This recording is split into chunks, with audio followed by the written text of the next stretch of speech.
Hello, everybody, and welcome back to Buried.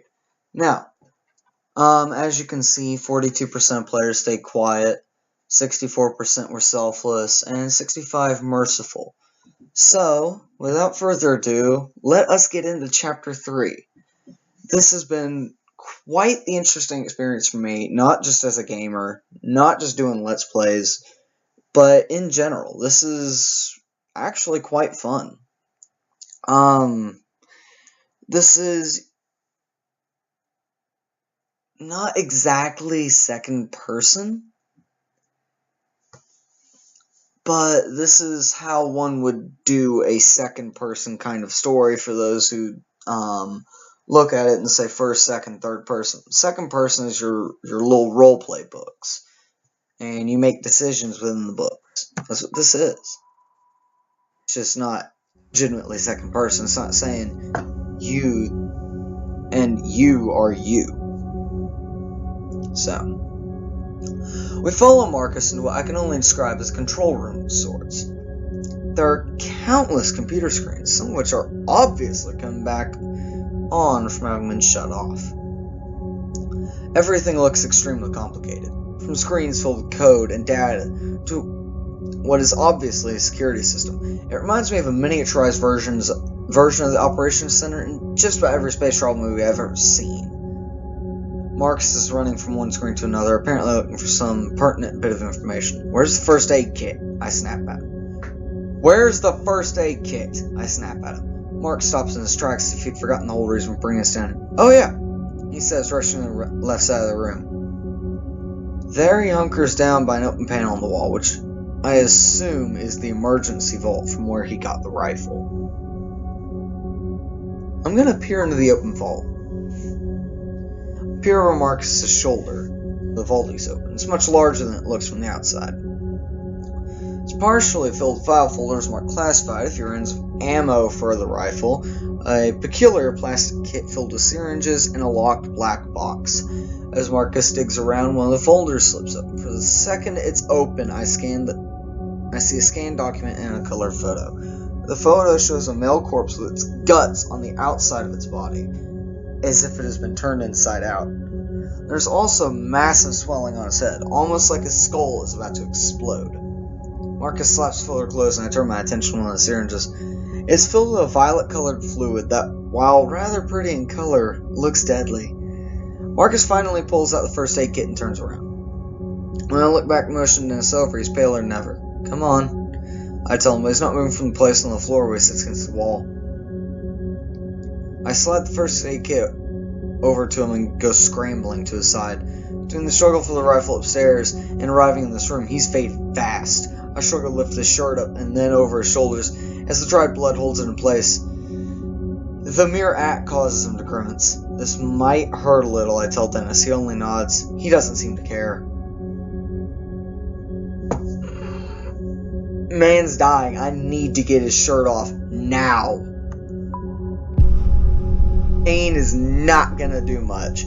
I ripped Dennis's shirt off quickly. You figured that the good rip off a band-aid metaphor applies here. I tear the shirt off quickly. Plus, I don't feel like we exactly have a lot of time.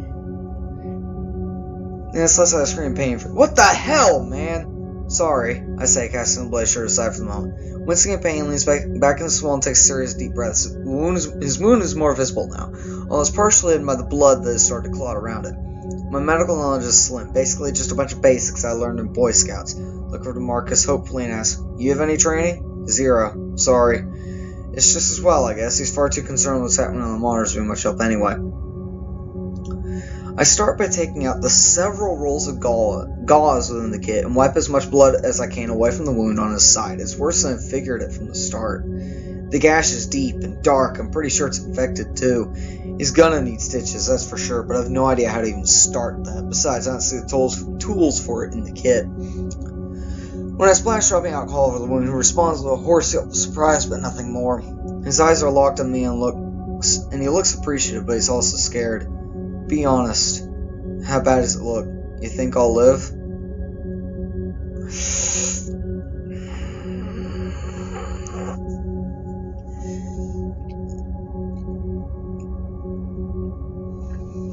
Okay. Let's take everything into account here. Everything about this. We gotta take it all into account. So, yes, it's deep and dark. It is a deep gash. It is a deep cut, a deep wound, very likely infected. Okay, got that. Now, what has he been doing since he got that? First, he was lying out, knocked out. Then, I got him up. His heart's been going this entire time. I mean, he's just been pumping more blood right there. Ooh, that's a tough choice.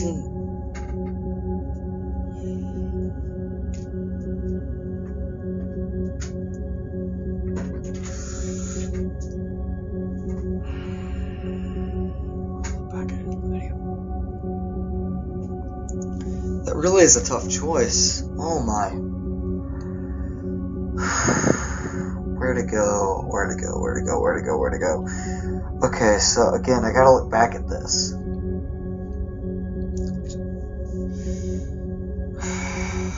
Gotta look back at it. I mean, shit, it's a deep gash, infected.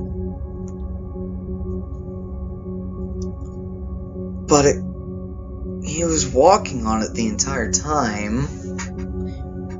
Oh, what to do? 3.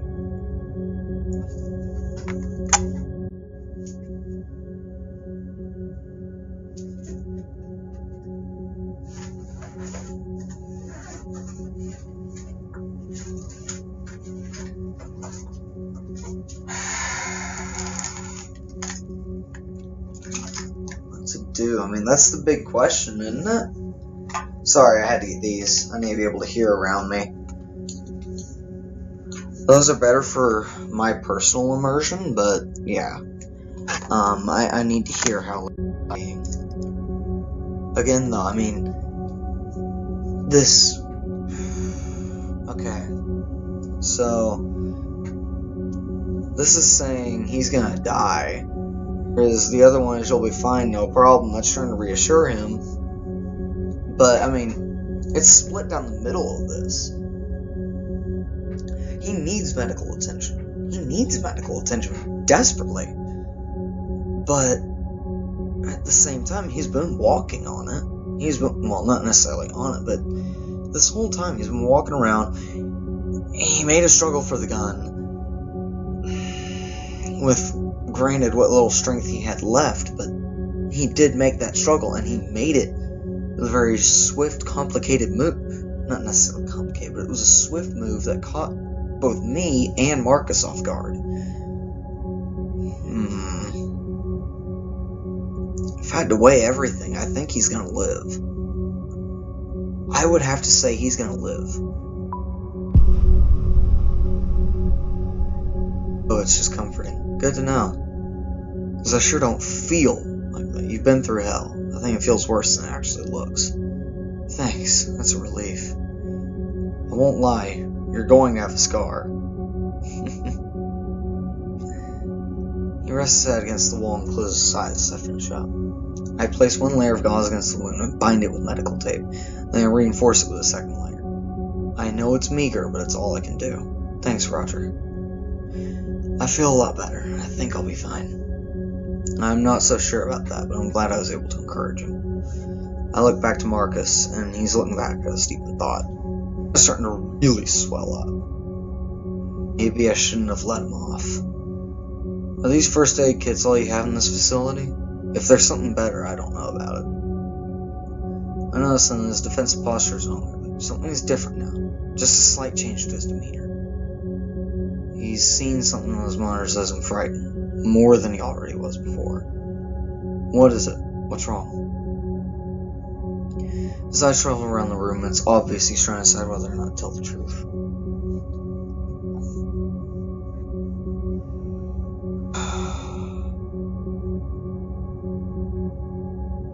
Do I ask him to say it, or do I go look? I'll ask him. I don't want to leave Marcus. Just what the hell's going on here? I ask, not even really sure I want to know the answer. His defiant gaze only tells me he's going to need any help. so I decide to look around for myself. After a few moments, I see things that even I can comprehend hidden in the complex information on most of the screens. On one screen, it looks like a power meter that's slowly climbing upwards. As a single message is flashing beneath it, it reads, "Unexplained power failure, foreign entity."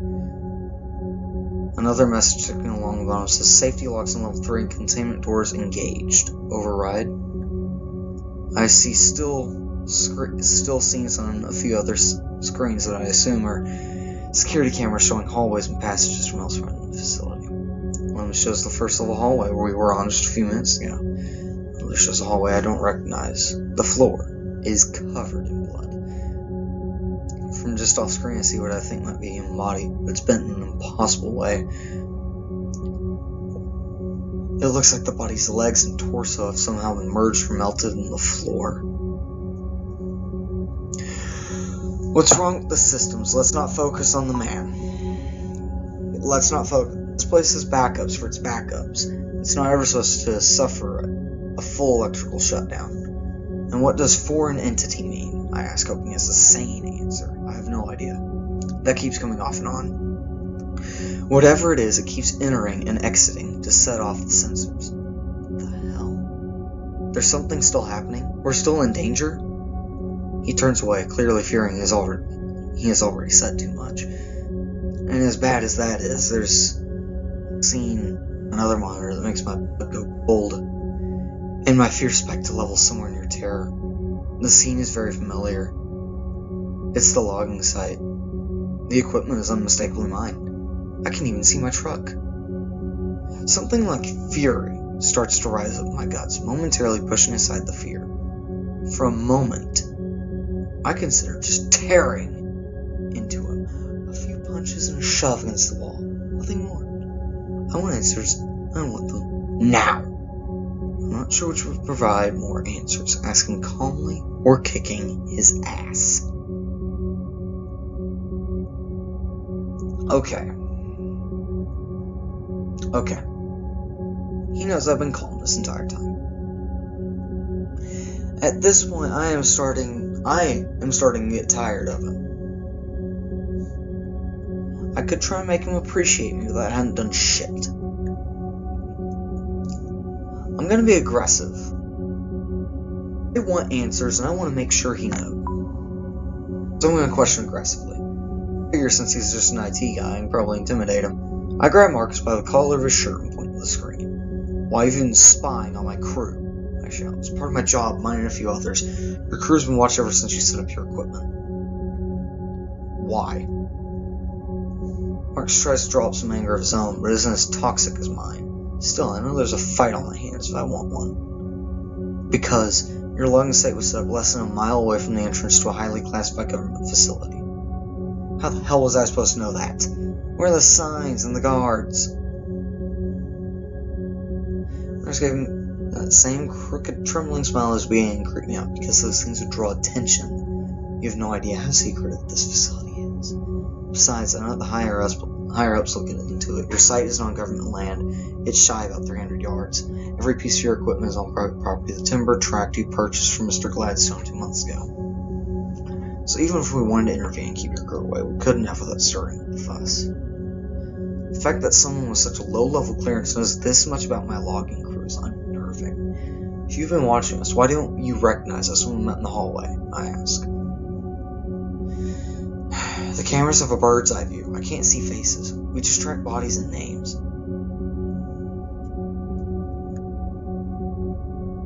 This I'm going to ask calmly. He's given me info.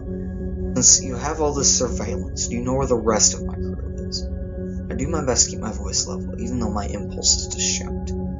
"Well, all of you are on site as usual before the incident. It had been a few hours since I checked, though. They might have come near the facility, or maybe not. I don't know." "They might have come near the facility, or maybe not. I don't know." "Well, are they inside the facility? You have cameras everywhere, right? Do you see them?" "I've been looking all over and I haven't seen your crew. They are here. But the lower levels don't have any cameras. Classified. I'm not sure how they would have gotten there, but it's a possibility." I'm telling you, the depth of influence in this facility goes deep. There are 36 employees down here. Outside of those employees, only 5 other people know this place exists.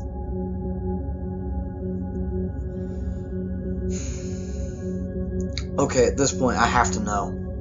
You know, he stated that we could be in danger. If he doesn't tell me, then I'm going to defend myself. I'm positive to consider if he should go any further. He actually laughs when he gives me the answer. I honestly don't know everything. Probably very little, but what I do know is that it goes more than Black Ops. What does that mean? There are scientists here who have been disowned by their own governments because of the nature of their work. You get it now? I don't. Not at all, but I don't want him to know that. You said there are 36 employees. Where are they now? As far as I know, everyone else is gone. Gone where? He points to the screen that still informs us of the unexpected power failure and cringes. If this power failure was not corrected in time, there's no telling. But they're here in the facility somewhere, right? I just don't know. They could be anywhere. Look. I don't... Ah, God. I look over him, and he looks as pale as a ghost. He stood up, and his eyes are locked on the monitor closest to him. What? He simply points to the monitor and looks away. I look in the monitor and see the logging site, but more specifically, I see the overturned dozer and Tony's crushed body several feet away from it where I'd pulled him out. Tony. The fact of his death seems abstract almost, like it happened in some other world or a very long time ago. I know you already told me he was gone, but it's different actually. See, my God. Suddenly, something blazes by the open door outside. The shape is fast in shadow, and I'm pretty sure it's a person. Someone else is here. It says, Glenn. Yes? Tony, good night. I'm sorry about that. Good night. I'll wake up at 9 if that's not already. Okay. Love you too.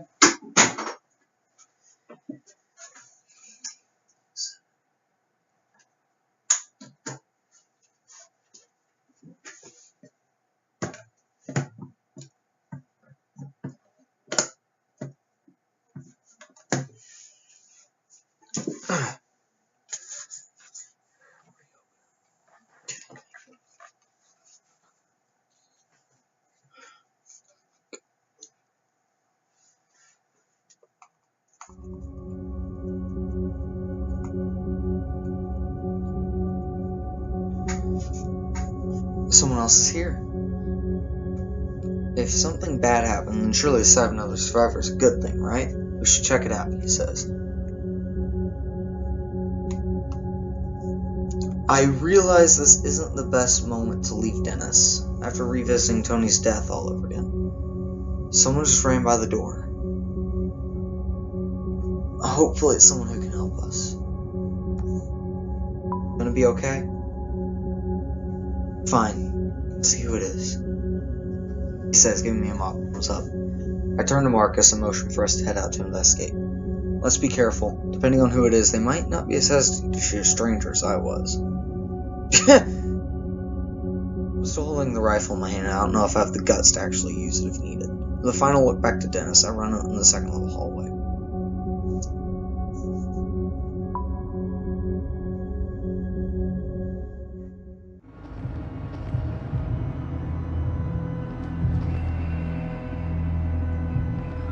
Marcus follows. There's still fear in his eyes, but also the slightest glimmer of hope. That hope is contagious. We take off after the figure that just ran past the laser. Ahead of us, the facility presents yet another long hallway. Right away, I notice that this level of the facility seems darker, even though the lights are all now on. The hallway is adorned with numbered yellow doorways and large white panels along the walls. It's clean and well maintained, but there's something ominous about it. Up ahead, I see the fleeting motion of someone dark, cutting quickly to the left down a corridor. There, I say quietly, pointing up ahead. Marcus gives a nod and we continue chasing. then occurs to me that this person could be like Marcus was at first, armed and scared.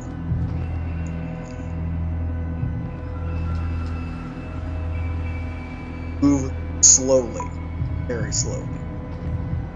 When we reach the intersection, see around the corner, just in case. Sure, I have the rifle in my hands, but I don't want to use it unless I have to. Quickly dart around the corner and take the same shooting stance I've seen countless times on TV. There's a woman standing there, about 10 feet away. She has reddish blonde hair and a small mousy build. She looks terrified and is visibly shaking. She's probably in her late 30s, wearing a lab coat with dark jeans and green Converse low tops. I have a strange sense their fear is not just about our sudden appearance. She looks like a woman who's been running scared for a while now. Her hands are raised in surrender. She's not holding a weapon. Marcus slowly approaches, taking a few steps ahead. It's Amy, right? She blinks, seemingly surprised that he knows her name. Yes, and you're Marcus. She nods absently, then looks at my rifle. I'm not going to use it. You're unarmed. It will not threaten you. I'm going to put it... How do I do that? Now, how do I know that? You're trespassing on government property in the midst of a huge catastrophic event, and you have a rifle. How am I supposed to believe it? I have a friend back in the command center who needs medical attention, and we're looking for the rest of our crew. I'm really sorry, but I don't know where they are. Do you know what's happened from the power outage? I don't know what caused it. There was an experiment taking place when the outage occurred. Something happened, and I saw things on the security monitors. The experiment failed, didn't it? I don't know the specifics. I barely escaped the third floor. I was going to go to the command center to see if the security footage showed anything, but then I saw you and the gun.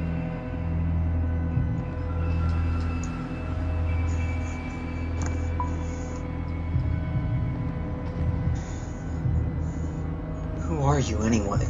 She asks. I quickly give her my story. A logger stranded in the woods following a peculiar explosion at the logging site. I tell her, recognition blooms in her eyes. You're one of the loggers? Yes. And she looks at Marcus and says, I thought they were being watched. They were. This was a freak accident, and there's no proof that they were responsible.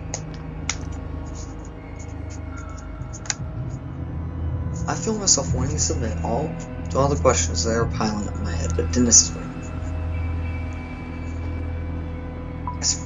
Ask about Dennis. He needs it. Besides, despite my curiosity, I need to get Dennis help as soon as possible. Look, is there any medical help to be had here or not? Probably. We'd have to find Colonel Barksdale. He knows where all those sorts of supplies are. And where is he? Where's everyone else? At this, Amy starts to weep. She falls to her knees as if someone had struck her from behind. Gone, she says. Some were killed and some were just, I don't know. They disappeared right in front of me.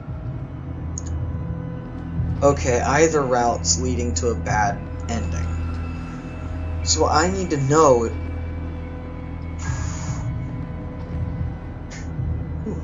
Sorry.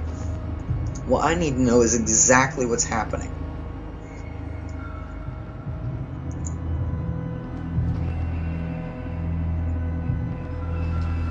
What's happening and why? Something's here with us. We were conducting an experiment and went horribly wrong. Something came through. Came through what? I don't even know that much. An entity. Whatever it is, it's still here somewhere. How could you not know? Don't you have full security access? No, I have access to almost everything.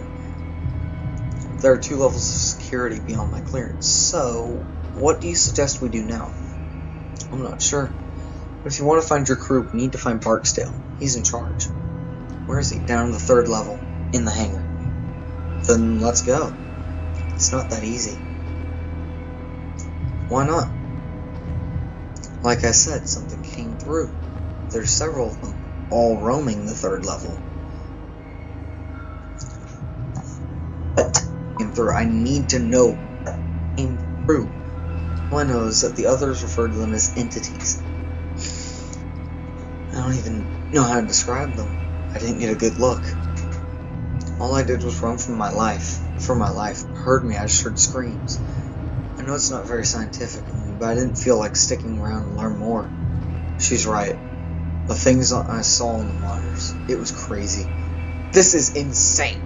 I'm going to the 3rd level to find this Barksdale guy. Thanks for your help. Wait, I'm sticking with you. If we want to get out of here, we have to find Barksdale, right? Yes. But Barksdale's on the 3rd floor, and it's too dangerous to go back there. I figure I'll let them in, make their own decisions. In the meantime, I start heading back to the command center to get Dennis. Before I get there, I hear their footfalls behind me, getting closer. I give Amy a questioning look, and she quickly looks away, clearly torn. Neither one of you know your way around here. Looking for Barksdale on your own would be suicide. Like it or not, she has a point. Fine. Let's get Dennis and head down together.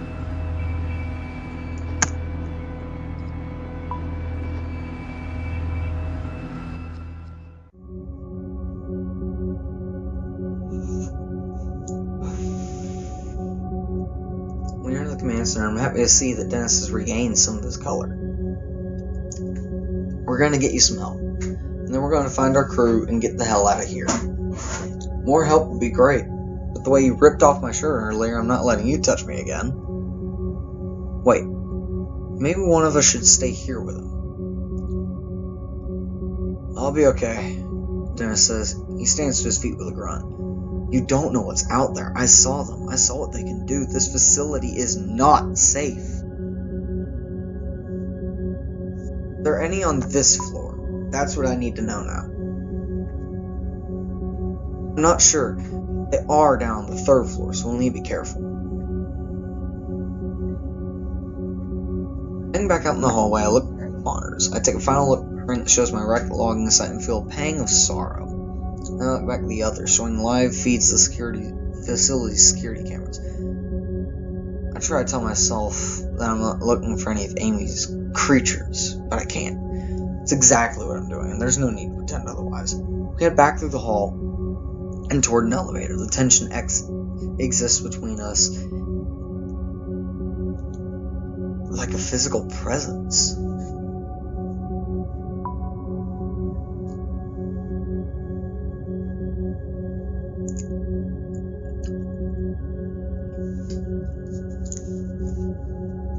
We step in the elevator and those pristine doors close. Inside, Amy seems to become much more guarded and distant. I want to assure her that I mean no harm, but I'm also not going to put the rifle down. So you have pretty high clearance, right? That's right. So what kind of experiment are we talking about? What went wrong? She starts answering until it is something of a relief for her to get off her chest. There's been a lot of work on a project taking place here over the last 3 years or so. The purpose is to find out if there's any real viable science behind point-to-point instantiation, like teleporting. Oh my god, I had no idea. I knew there was some weird stuff here, but nothing this insane. It's really not all that insane. We found our first major breakthrough about 9 months ago. We were able to transport a live rat from its cage on level 3 to a small lab in New Mexico. The trip took the rat 5 seconds. Are you kidding me?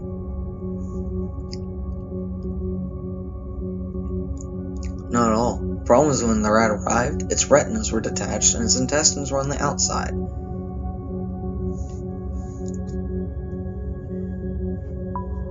How about what does it have to do with now? Well, about 6 months ago, we successfully made that same experiment.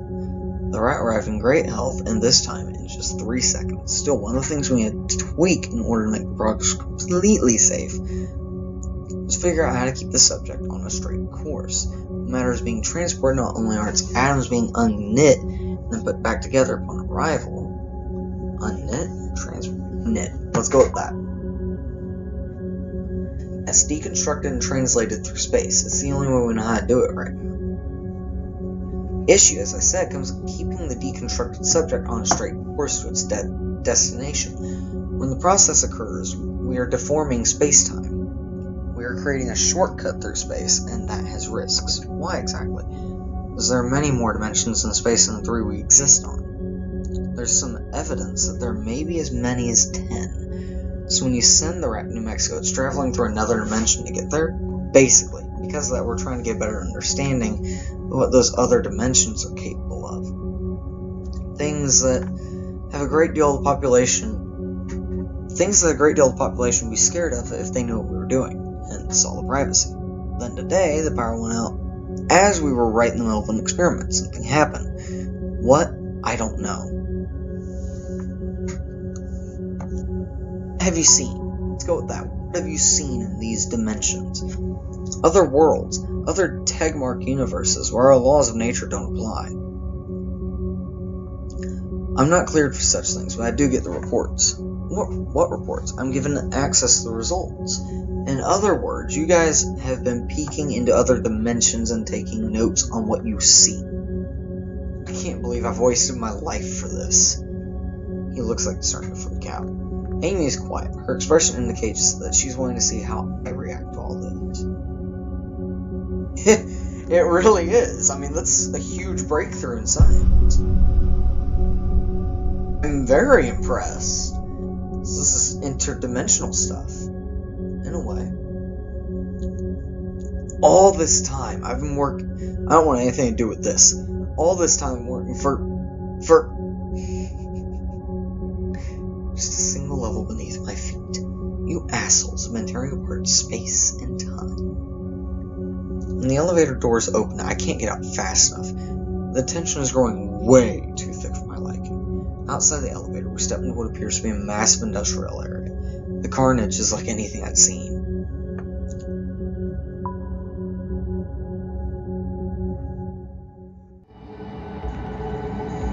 Ooh, the blood. It's a lot of blood.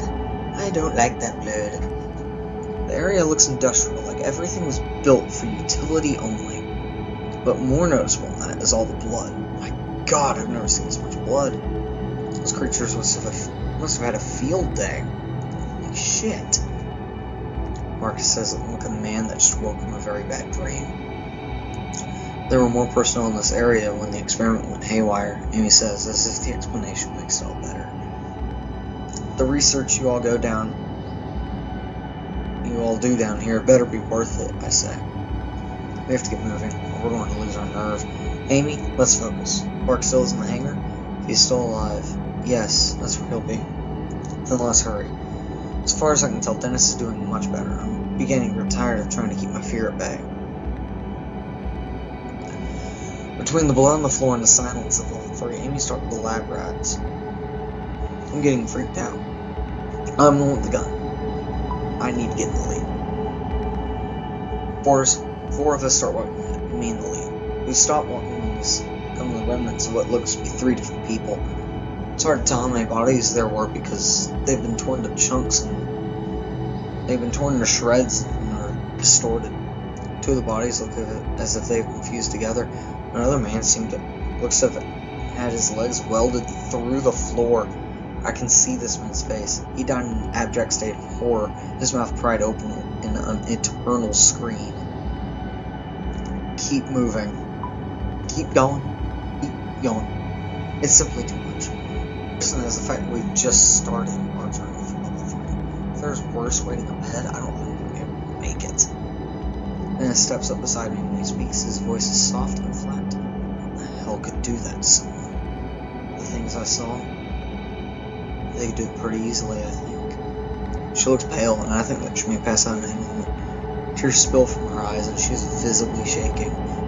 But she soldiers on, looking back at me and stepping to the side of gruesome carnage. Rising on my rifle, and she doesn't look very hopeful. Good to go? We need to move on, but for some reason I can't take my eyes off the scene. My mind is reeling trying to process it all. Let's go. We leave the grisly site behind, moving to another equally destroyed area. What I can tell, the room was once an open area for experimentation. The place hasn't just been destroyed, it has been physically altered in a way that makes no sense. The girders look to have been warped, their very materials distorted and twisted. To my right, a machine has been catapulted and looks to have somehow merged with the wall rather than crashing into it. Beyond these phenomena, there is the standard violence that I was expecting to see. There is a limp arm sticking out from underneath the wreckage and more blood. I see no signs of an explosion, which makes me wonder just how this happened.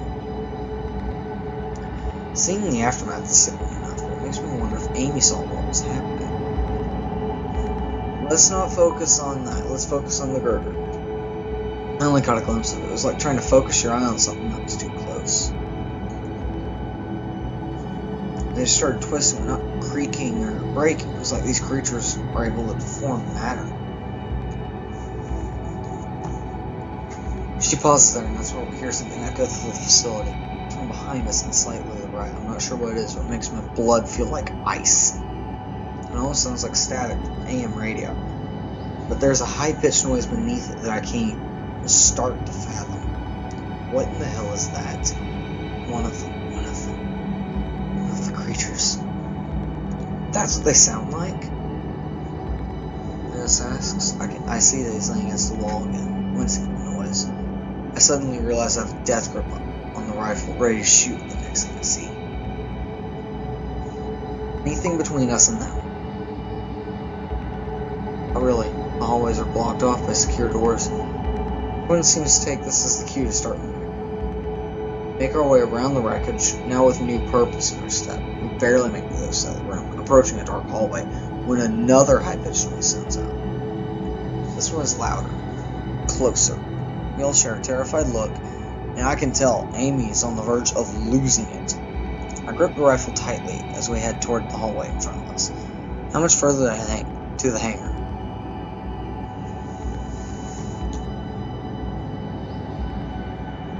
Let's not focus on those things. It's close. It's just at the end of this hallway. Dennis speaks up, his voice like ice. Why don't we just haul ass then, huh? No one says anything after that. I can feel the presence of terror around us pressing in like some new violent gravity.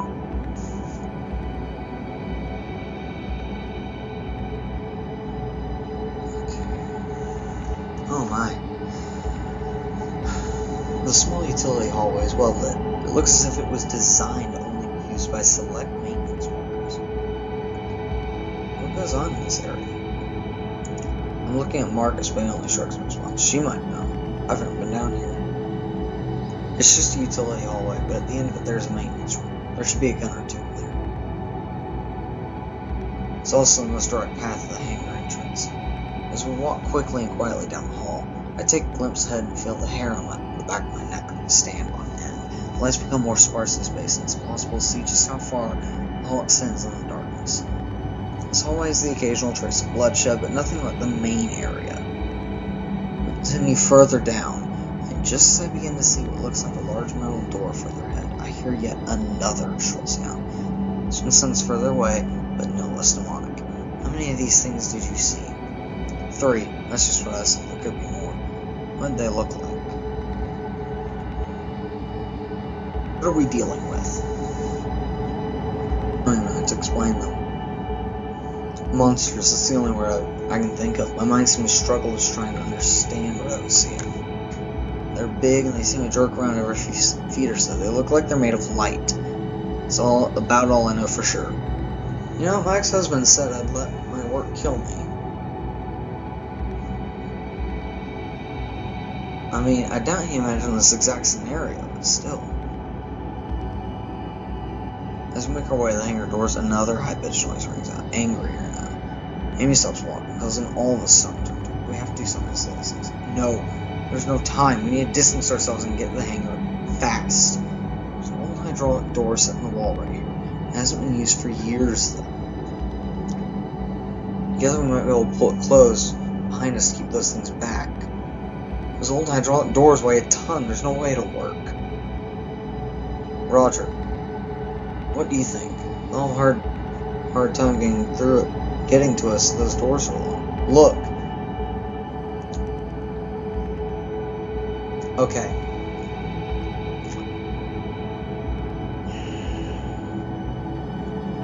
It's Amy or Marcus. And in this case, I want to trust Marcus.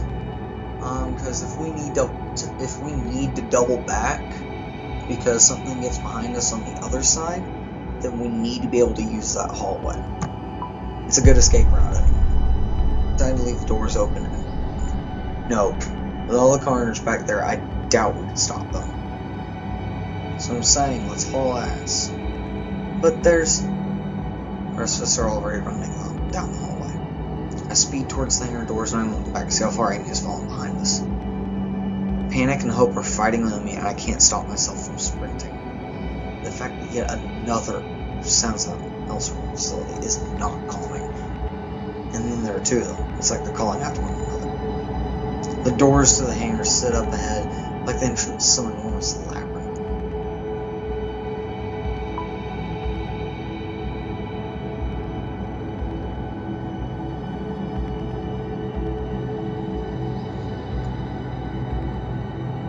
When we reach the hangar doors, I get a true sense of how impenetrable they are. The computer terminal is mounted on the wall nearby, and there's a blinking red light. Any idea what this means? It's an automatic lock, a fail-safe from the lockdown. I've never been down here before. If I had known this door was here, I would have opened it earlier. How? From the command center. You need to override from there first, and use this terminal to open the doors. The command center on the second floor? Yeah. Amy shakes her head and lets out a nervous laugh. Do you hear those things? There's no way in hell I'm going back towards them through that small hallway. If we want to get to the hangar, we have to go back to the command center. Isn't there another way? Well, there is another elevator. We need to go through some biochem storage. I need to stay with Dennis and Amy. You two go. You know your way around this place, and you know the controls, Marcus. Fine. We'll need the gun to be armed. But we'll need to be armed. Okay.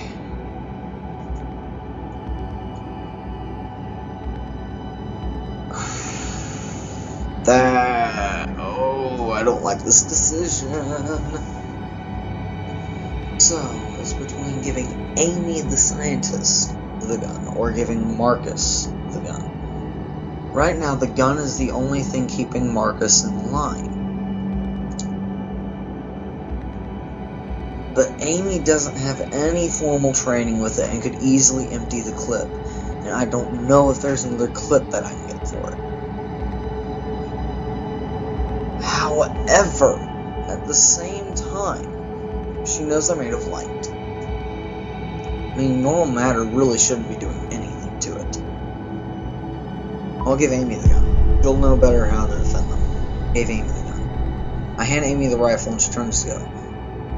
Marcus gives me a concerned look, but follows on behind her. Once Amy and Marcus make it a good distance on the way, Dennis lets out a nervous laugh. And then there were two. He looks much better, but he still needs to swallow to stay standing. Didn't Amy say that there were guns and emergency kits in the maintenance room near here? Yeah, I think so.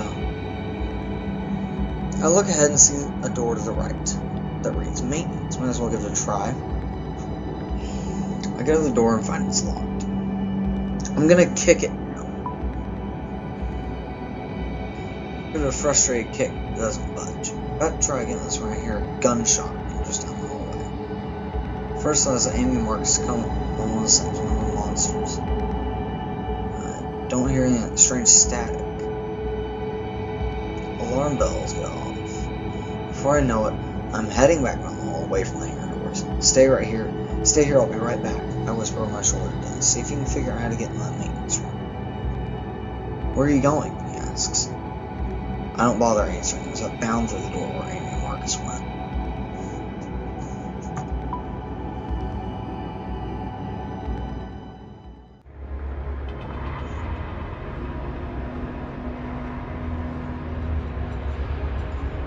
As I enter the biochem room and start walking between the massive silos, I wonder what classified chemicals could be inside them. I'm fully expecting one of Amy's creatures to come flying out from the intersection of the halls ahead. I think I overhear a voice, a woman's voice. It's Amy. Stop! Let go of the gun! I run ahead so fast I almost trip over two people in a life or death struggle. My mind tries to process what I'm seeing, but it makes no sense, none at all.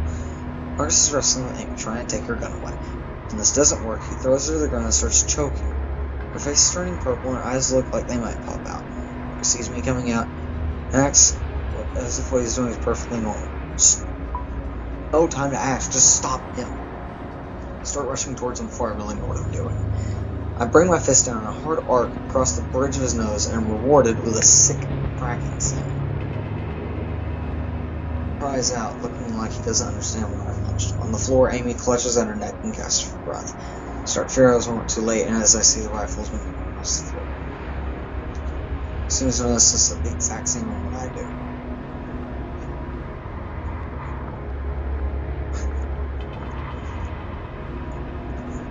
Going for the rifle. Go for the rifle once. He takes a single stumbling step towards it, wobbling a bit from my punch. I dive for him. When I hit the floor, it feels like I'm a baseball player trying to steal third. His fall on it. When I yank it away, he manages to kick my rifle to the floor again. He catches me squarely in the ribs, knocking breath out. What the hell are you doing? I'm killing her, I'm saving us. All this was her fault. Sensei truly believes this, but if that's the case, why not just attack her when we were all together? Your answer is simple. I might have stopped him. I wouldn't have let him private. And then what? Would he have done the same to Dennis and me? It seems fitting, but when we first came upon Marcus, he held a gun on us. I'd been so relieved to see another human being that I'd underestimated just how unhinged he was. Marcus and I both dive for the rifle, still laying on the floor, and start wrestling for his possession. I'm not confident I'll come away with it. As we struggle, he starts inching the muzzle of the gun towards my face, a position I do not want to be in. I start pushing back hard. But if this thing accidentally fires, I'm not sure where I'd prefer the bullet to go, especially in this room full of chemical tanks. Let's put it toward the tanks. I don't want to kill anyone. I run as I push the muzzle face away from both of us, which ends up being toward the large tanks. In the struggle, the gun does go off, and after a flash, a bullet hole appears in the side of one of the tanks. A strange green liquid starts to leak out, and I hold my breath, hoping it's not explosive or harmful. It's not. As soon as it lands on the ground, a sort of thick, twisted moss starts to grow unnaturally fast. I have no idea what this is, or if it's safe for us to be rolling on the ground just a few feet from it. Luckily, this strange growth distracts Marcus from me, so I grip the rifle tighter and push it forward. The side of the rifle catches him directly in the chin. His head snaps back and his hands release. I get to my feet as quickly as I can, but swinging the rifle back around on him. His eyes flutter and looks at me as if I betrayed him. People, it was them that did this. She deserves to die. She did this. You wouldn't know. You didn't work here under secrecy. You don't know what it was like to. He surprised me by lunging toward me, looking from the floor like a human projectile. I don't have time to aim carefully. I have to react fast. I'm gonna shoot him. No, I'm gonna shoot him. This is stupid. React before thinking. My muscles take over. My finger squeezes the trigger. The blast is deafening. As I watch Marcus fall to the floor, a terrifying thought races through my mind. If some of those things are here, and they didn't know where we were before, they sure as hell do know now.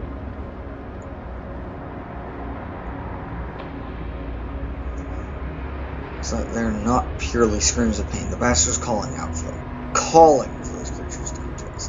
This place is evil, along with everyone involved. If you're taking her side, then you deserve to die, too.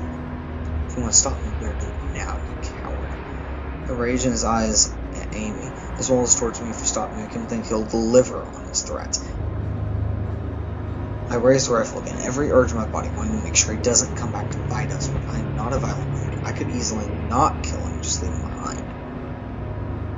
No. Killing him is both a mercy and a way he doesn't come back to bite us. It's a mercy because he's calling for them. They can end him in much painful way. I aim for his head and start to squeeze the trigger, but I can't complete the motion while I'm looking at him.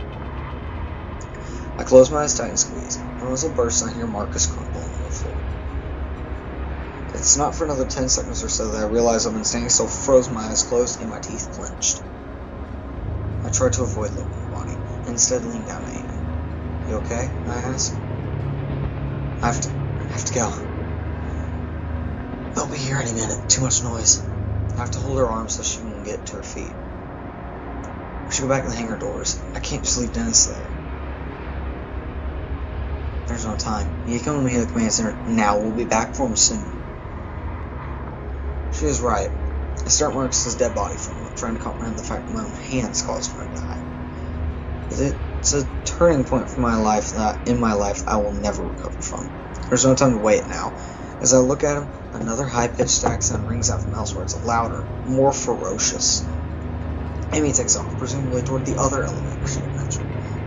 As we move out, I look back, once more Marcus's motionless body. We start running, and after the first few strides, another noise sounds out. It sounds mechanical, but at the same time, it also reminds me of recordings I've heard of whale songs. I dare look behind and see something in the door I came through. It's large and bright, but it is too far away to see clearly, and I have no interest in seeing it.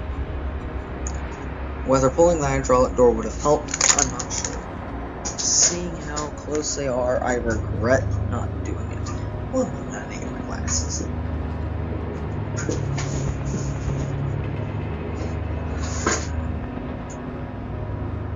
There. This is starting to fall off.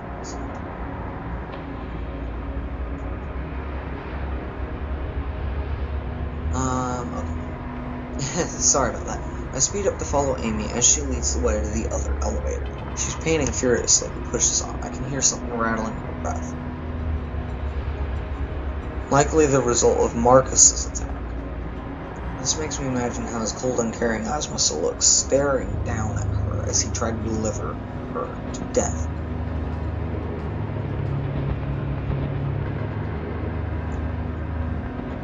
I'm sorry, but Marcus, it's not your fault. At least you handed me the gun. I just hope we can find a way to survive this mess. We'll be fine.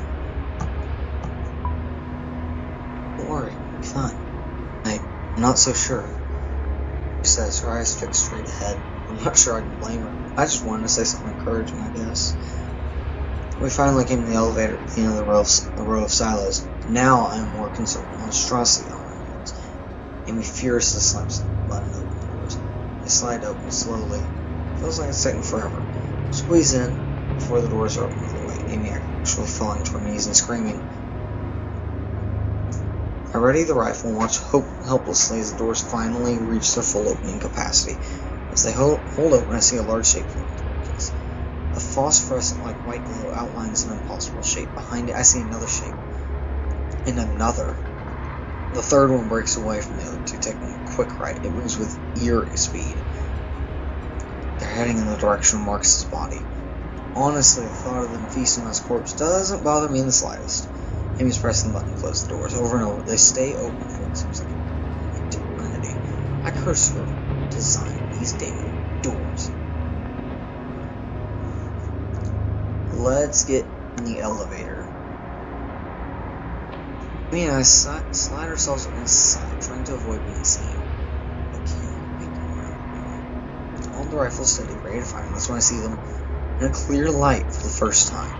I can see their figures, their shape, and their colors, but my mind can't quite process them. Nothing about them makes any sense. I was trying to see a squid. That's not what these things are. They're gray and white and seem to be nothing more than squirming light.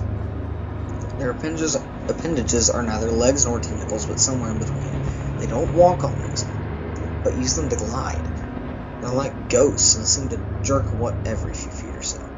And I'm pretty sure that this jerking effect is not a result of their moving mind's inability to understand how they're moving exactly. It's also more than their appearance. The light around them seems to bend inward, as if the space in the room has to reshape itself for their existence. That peculiar effect on the air makes the room seem like something water, faster.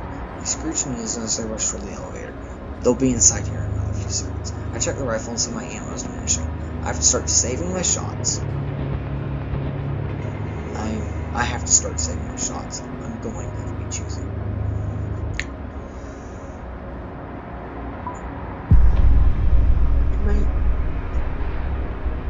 Oh, I will need it, because we're going to have to come back down, so they keep advancing, even though I know the doors may not close in time. I just keep my cool to avoid firing off any more rounds.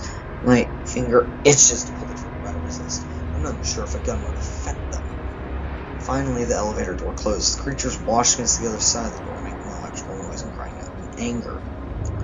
tips of their appendages poke through the wall in an elevator door. For some reason, they can't get all the way through. Amy screams and curls into a ball, crying. I say nothing to her. I just cling to the rifle, hoping the creatures don't find Dennis as he waits by the hangar doors where I left him. For his sake and for ours, we need to get them open now. Okay. Well, this has been one hell of a ride for Chapter 3. So, again, to end the video, going to this screen. The blunt truth. 59% told Dennis he'd be perfectly fine. 65% sided with Marcus.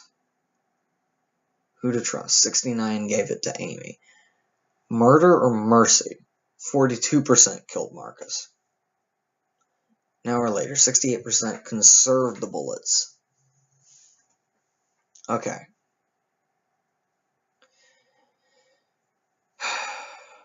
So that's all for this episode of Buried, and wow, has it been a ride. This has been one hell of a ride here. I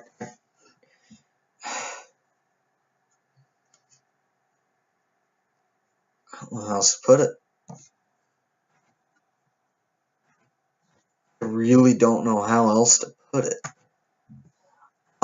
This is an amazing game. $2.99 on Steam. So, but that's all the time I got for this episode. So I'll be seeing y'all in the next episode, and it's gonna be one hell of a finale, I think, in Chapter 5. But the next one is Chapter 4. So long.